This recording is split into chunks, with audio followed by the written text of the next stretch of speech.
Chapter 3: The Refuge of the Awakened.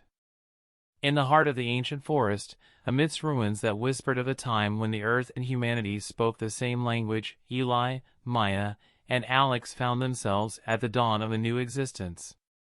With the remnants of the old world falling away, they embarked on building a sanctuary, not just for themselves but as a beacon for any who survived the devastation.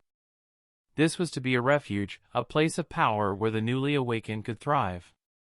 The task was daunting, with the ruins offering little more than a foundation. Yet, as they labored, the trio found their efforts augmented by burgeoning powers, gifts from the very earth they sought to protect. The more time they spent in the ruins, the stronger these abilities grew, fed by the mana that flowed like an unseen river through the ancient stones. Eli discovered an affinity for the elements, a connection to the wind and rain that he could scarcely believe. With a gesture, he could summon breezes to cool the sweat on their brows or call down rain to fill their stores with water. It was a primal magic, one that his ancestors had wielded with respect and humility, and he felt the weight of their legacy in every whisper of the wind. Maya's magic was one of growth and healing. The seeds she had carried, once a mere symbol of hope, now sprouted with a vitality that defied the barrenness of their surroundings. Under her care, the refuge blossomed into a verdant oasis, with plants and herbs that grew with supernatural speed, their properties magnified by her touch. It was as if the earth itself hastened to answer her call, eager to mend the wounds inflicted upon it. Alex's strength became something more than physical, his resilience turning into a tangible shield around them. He could sense danger, a primal intuition that guided them away from threats. In times of need, his determination manifested as a barrier, protecting the refuge from the elements and any who might wish them harm. Together, they harnessed their abilities to construct their haven. Stones levitated into place with Eli's command of the air, their cracks and crevices filled with lush greenery summoned by Maya.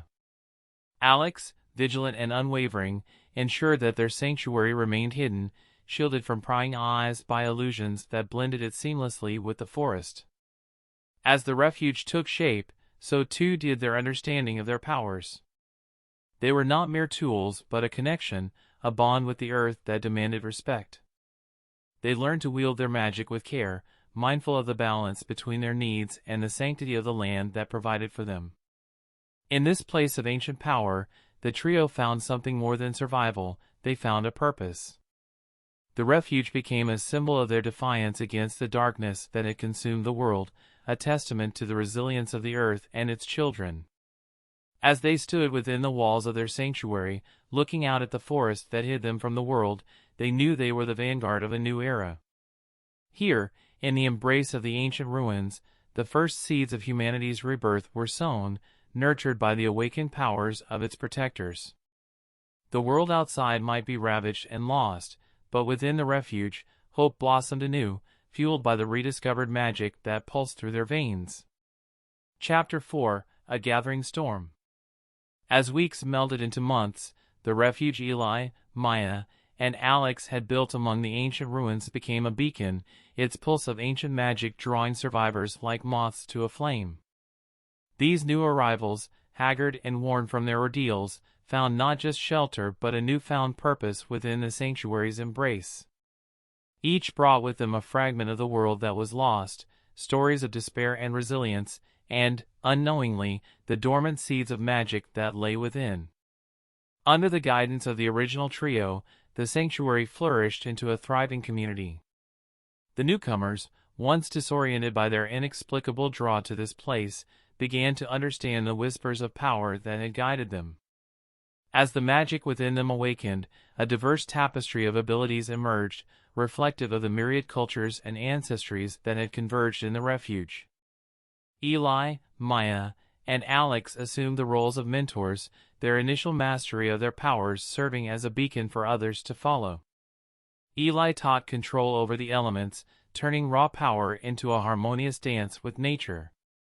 Maya's knowledge of growth and healing spread through the community, her lessons in herbalism and agriculture turning the area surrounding the ruins into a verdant paradise. Alex's intuition for protection evolved into strategies for safeguarding their haven, using both physical defenses and magical wards to conceal their presence. Yet, with their numbers growing, the risk of discovery by the alien invaders loomed ever larger. It became clear that their sanctuary, for all its ancient power, would not remain hidden forever. Preparations began in earnest, leveraging every ability within the camp to fortify their haven against the inevitable confrontation. The community's engineers and builders, guided by Alex's strategic mind, erected defenses that blended the ancient magic with the remnants of modern technology. Illusionary fields cast by those with a knack for misdirection cloaked their activities, while the elements themselves were harnessed to create natural barriers. Eli focused on training a group of elementals, individuals who could command fire, water, air, and earth. These elementals learned to manipulate the weather, create barriers of wind and stone, and even divert streams to supply fresh water or create moats.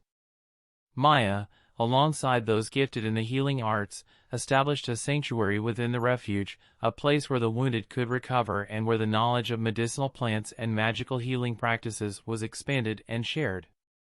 She also worked to enhance the growth of crops that could sustain their increased numbers, ensuring that their sanctuary would not falter under the strain of its own success. In the quiet moments before dawn, when the world seemed to hold its breath, the leaders of the refuge stood together, looking out over a community that had become a family. They had built something extraordinary, not just a sanctuary from the devastation of the world but a testament to what could be achieved when humanity united, powered by the ancient magic that had once been their birthright. But as the first light of dawn broke over the horizon, casting long shadows across the land, they knew the true test was yet to come. The aliens, with their cold technology and disdain for the planet they sought to conquer, would not be deterred easily. The community was a beacon, not just of hope, but of resistance, and it was only a matter of time before the storm would break upon them. In this anticipation of conflict, the refuge stood united, a melting pot of ancient powers and modern resilience, ready to defend their haven and the future it represented. The stage was set for a confrontation that would determine not just the fate of those who had found refuge among the ruins, but potentially the future of humanity itself.